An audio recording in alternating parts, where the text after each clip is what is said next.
School পরিচালন সমিতির সভাপতি মারা গিয়েছেন। ৩ মাস ধরে টাকা লেনদেন বন্ধ স্কুলের ব্যাংক অ্যাকাউন্টে।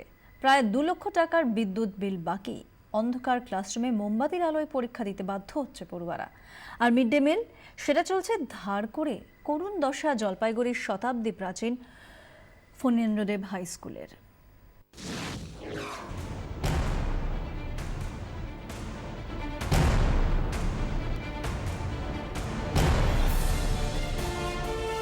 বাইরে আকাশ তখন মেঘে অন্ধকার, অন্ধকার ক্লাসরুমের ভেতরটাও অন্ধকার। ক্লাসরুমে এভাবেই হলো ক্লাস 11-এর পরীক্ষা। জলপাইগুড়ি শহরের শতাব্দী প্রাচীন ফণীন্দ্রদেব হাই স্কুলের এমনই অবস্থা। আসলে আগে কোনোদিন এরকম সেকেন্ড হাফে পরীক্ষা দিইনি, তো এবার প্রথম অসুবিধা হচ্ছে। তো বললাম স্যাররা ম্যানেজ করলো। দুটো মোমবাতি জ্বালাই দিল ঘরের মধ্যে।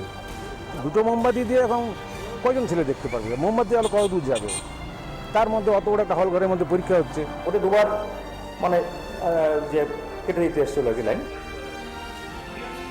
আলো যেটুকু বেঁচে আছে তা হলো প্রধান শিক্ষকের ঘরে। কেন এমন পরিস্থিতি? যেহেতু আমি ব্যাংক অ্যাকাউন্টটা অপারেট করতে পারছি না, আমার প্রেসিডেন্ট নেই, কারণ প্রেসিডেন্ট ব্যাংক অ্যাকাউন্টের সমস্ত অ্যাকাউন্ট, স্কুলের যে অ্যাকাউন্ট আছে সমস্ত অ্যাকাউন্টের one of the signatory president. উনি 18ই ডিসেম্বর 2016।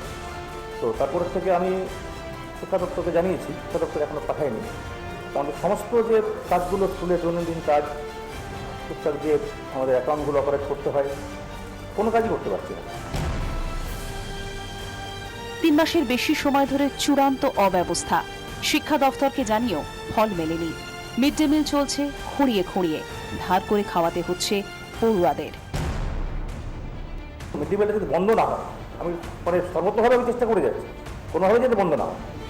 আর চলছে, হ্যাঁ, মিড ডে মিল চালাচ্ছি আমি, খুব অসুবিধা হচ্ছে চালাতে। সেদিকে জলপাইগুড়ি শহরের ঐতিহ্যমণ্ডিত স্কুলের এমন হাল দেখে ক্ষুব্ধ অভিভাবকরা, হতাশ পড়ুয়ারাও।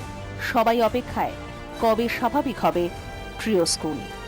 ক্যামেরায় সুবীর এসের সঙ্গে নীলেশ্বর সান্যালের রিপোর্ট, 24 ঘন্টা।